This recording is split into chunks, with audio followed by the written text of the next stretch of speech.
In this video, we're going to see a second method for solving linear systems called substitution. When we're doing substitution, the first step is to get one variable in one of the equations by itself.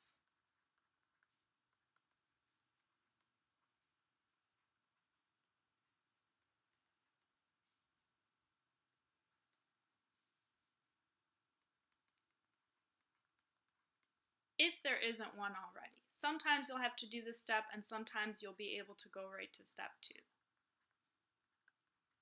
And we will see examples of both.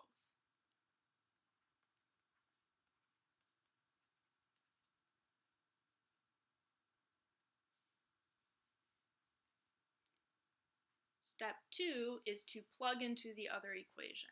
Substitution really is just plugging in.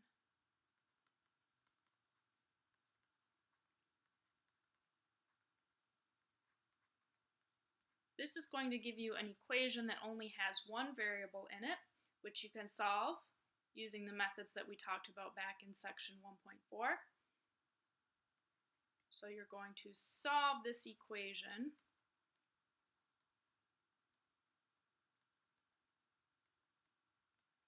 for one of the variables. So in this step, you're going to find either x equals something or y equals something. And then, with your answer from step 3, you're going to plug into one of the original equations.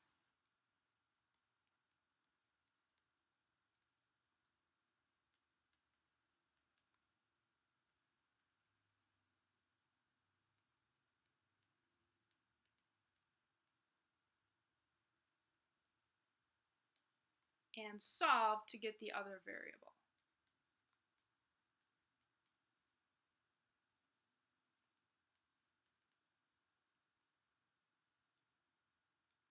So just like with graphing, our answer here is going to be an xy coordinate pair.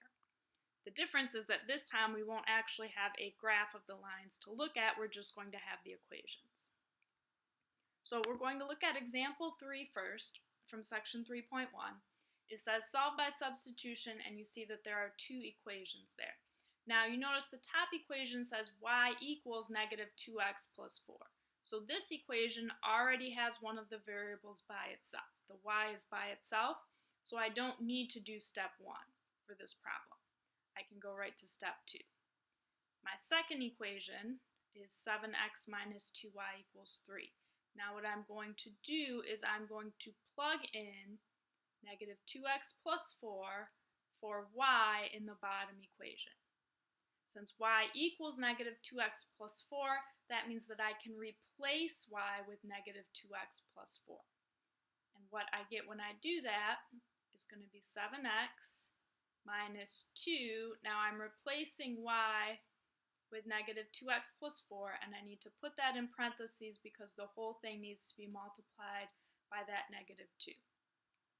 Everything else in my bottom equation stays the same.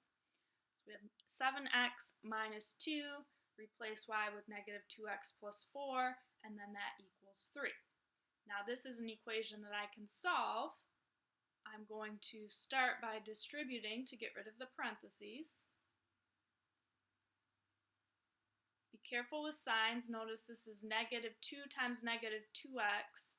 That's going to change to positive 4. And negative 2 times positive 4 is going to be minus 8. Now I need to combine like terms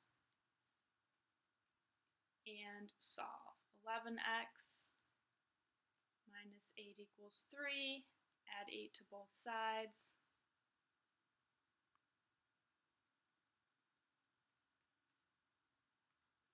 Gives me 11x equals 11. Lastly, divide by 11 to get x by itself, and we get x equals 1. So that's going to be the x-coordinate of my coordinate pair. To find the y-coordinate, I can plug into either of my original two equations. The easier one is going to be the one that has the y by itself because I can just plug in and I don't have to do any solving, I can just get the answer. but either equation will work. If you want to plug into 7x minus 2y equals 3, you should be able to get the right answer. So my equation is y equals negative 2x plus 4. I'm going to plug in 1 for x, and then do the math to get the value of y. So negative 2 times 1 is negative 2, and then plus 4 gives me a y value of positive 2. Now, just like with the graphing problems, the way you're going to need to enter this into my math lab is going to be to write the numbers as a coordinate pair and put parentheses around the pair. There's a bracket there, but you still need to put the parentheses in the bracket. So my answer here is 1, 2. So what you should do next is checkpoint problem number 3. It says solve by substitution, and it gives you these equations. This is checkpoint 3 in the book. So pause the video, do this problem, check the answers in your notes, and when you're ready, you can move on with the rest of the video.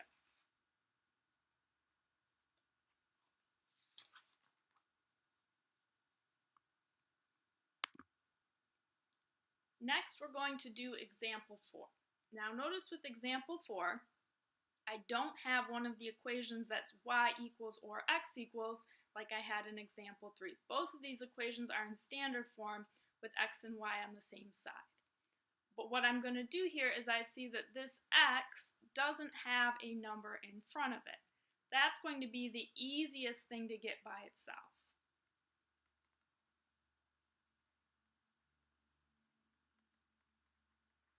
If I try and get any of the other variables by themselves, it's going to result in having to divide, which is going to make the problem a lot more difficult because fractions are going to get involved and it's going to get a little bit messy.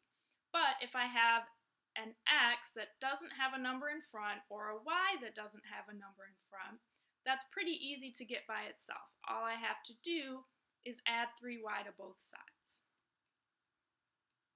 So my equation is going to be x equals 7 plus 3y, or you can write 3y plus 7, it doesn't matter.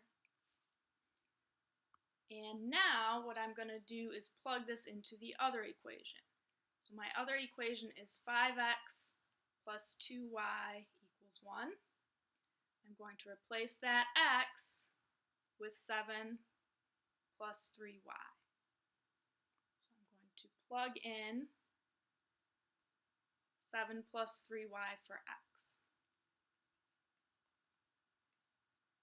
So I'm going to have 5, replace x with 7 plus 3y, plus 2y equals 1. Now I'm going to solve this equation for y. Start by distributing. 35 plus 15y plus 2y equals 1. Combine like terms.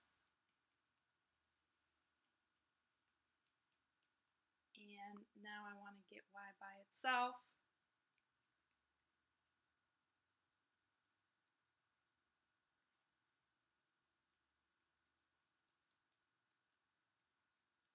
Lastly, I'm going to divide by 17 on both sides, and that's going to give me y equals negative 2. Now I need to plug into one of my original equations to get the value of x. Actually, what I'm going to do is I'm going to plug into not one of the original equations, but this equation that I got by rearranging, the x equals 7 plus 3y. You can plug into the original equations too, it just makes it a little bit more algebra work to solve. But with this equation, I can just plug in the number for y and get the value of x directly. So that's why I'm doing it this way. So I'm going to plug in negative 2 for y. That's going to give me 7 plus 3 times negative 2 is negative 6. 7 plus negative 6 is 1. So my answer for this problem is 1, negative 2. Again, x needs to go first. Make sure you're putting them in the right order for the coordinate pair and putting the coordinate pair in parentheses. So what you should do next is checkpoint problem number 4 from the book.